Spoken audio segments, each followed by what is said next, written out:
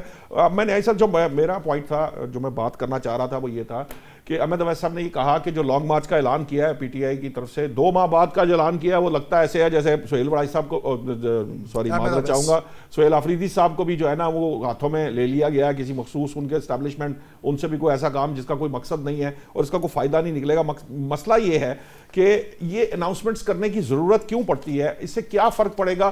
اور یہ جو معاملہ ہے، جو یہ بات کہی ہے بیرسٹر گوہر صاحب نے کہ ریاست ہم سے ستیلی ماں جیسا سلوک کر رہی ہے، کیوں آپ ان کے ساتھ جو ہے وہ اس سگی ماں کی طرح سلوک نہیں کرتے جس طرح سے جب آپ کو ضرورت تھی، جب آپ لوگ ان حالات سے گزر رہے تھے، کیونکہ آپ ان حالات سے گزر کر آئے ہیں.